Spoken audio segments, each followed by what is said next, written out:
श्रोते हो, आता आपण ऐकणार आहात जळगाव जिल्ह्याचं वार्तापत्र. लोकसभा निवडणुकीत जिल्ह्यातल्या दोन्ही जागांवर भाजपाचा विजय, कोणतीही निवडणूक लढवणार नसल्याची एकनाथ खडसे यांची घोषणा, अनधिकृत फेरीवाल्यांविरोधात मध्य रेल्वे भुसावळ विभागाची मोहीम आणि जिल्ह्यातील तापमान 43 अंश सेल्सिअसवर, वेळेवर पाऊस न झाल्यास तीव्र पाणी टंचाईची शक्यता. या होत्या गेल्या महिन्याभरातल्या जळगाव जिल्ह्यातल्या ठळक घडामोडी. या आणि इतर घडामोडींविषयी सविस्तर माहिती देत आहेत आमचे जळगावचे प्रतिनिधी राजेश यावलकर. 18व्या लोकसभा निवडणुकीच्या निमित्ताने जळगाव जिल्ह्याचे राजकीय वातावरण गेल्या 1.5 महिन्यांपासून चांगलेच तापले होते. भारतीय जनता पक्षाच्या ताब्यातून दोन्ही जागा खेचण्याचा प्रयत्न महाविकास आघाडीकडून करून झाला, मात्र मतदारांनी पुन्हा भारतीय जनता पार्टीला संधी दिली. राज्यात सर्वत्र मतदानाची टक्केवारी घसरली तरी मात्र जळगाव जिल्हा प्रशासनाने घेतलेले कष्ट मात्र फळाला आले. जिल्हाधिकारी आयुष प्रसाद आणि त्यांच्या टीमने मतदानाचा टक्का वाढावा यासाठी विविध उपक्रम हाती घेऊन जनजागृतीवर भर दिला. याला मतदारांनी देखील चांगला प्रतिसाद देत मतदानाचा टक्का वाढवण्यास हातभार लावला.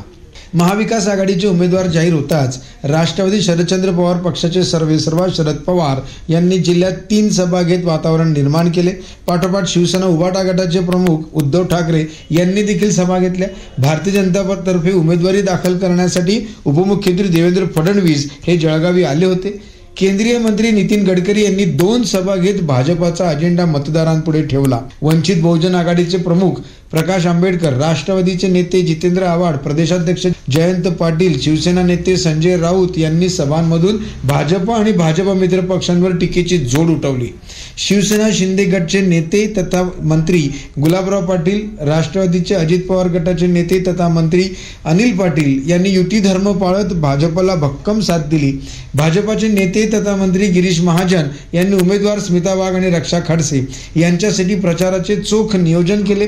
एकंदरीत जळगाव जिल्ह्यात लोकसभा निवडणुकीच्या निमित्ताने सर्वच पक्ष सक्रिय झाले होते. उष्णतेची लाट असताना देखील स्थानिक पदाधिकारी आणि कार्यकर्ते आपल्या उमेदवारांसाठी मतांचा जोगवा मागत होते. आरोप प्रत्यारोपांच्या फेरींमधून राजकीय वातावरण तप्त झाले असताना कुठल्याही नेत्याने प्रचारात खालची पातळी मात्र यावेळेला गाठली नाही. भाजपाने गेल्या 30 वर्षापासून असलेली पकड सैल होऊ दिली नसली तरी विरोधातील उमेदवार करण पवार आणि श्रीराम पाटील यांना मिळालेली लाखो मते विचारमंथन करण्यास मात्र भाग पाडत आहे. नवनिर्वाचित खासदारांकडून जिल्ह्याचा विकास मात्र आता होणे अपेक्षित आहे. गेल्या 4 दशकांपासून सक्रिय राजकारणात आहे.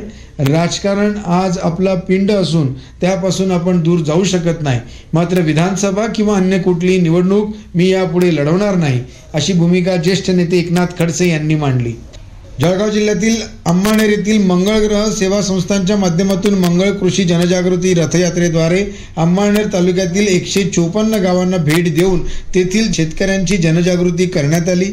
रथयात्रेचे उद्घाटन उद्योगपती अशोक जैन यांच्या हस्ते करण्यात आले. या उपक्रमास कृषी विभागाचे सहकार्य लाभलं आहे. अनधिकृत फेरीवाल्या विरोधात कडक भूमिका घेत मध्य रेल्वेच्या भुसावळ विभागाने काही दिवसांपासून विशेष मोहीम राबवली. व्यापक मोहीम पार पाडण्यासाठी खानपान निरीक्षक, तिकीट तपासनीस आणि आरपीएफ कर्मचाऱ्यांची करण्यात आली.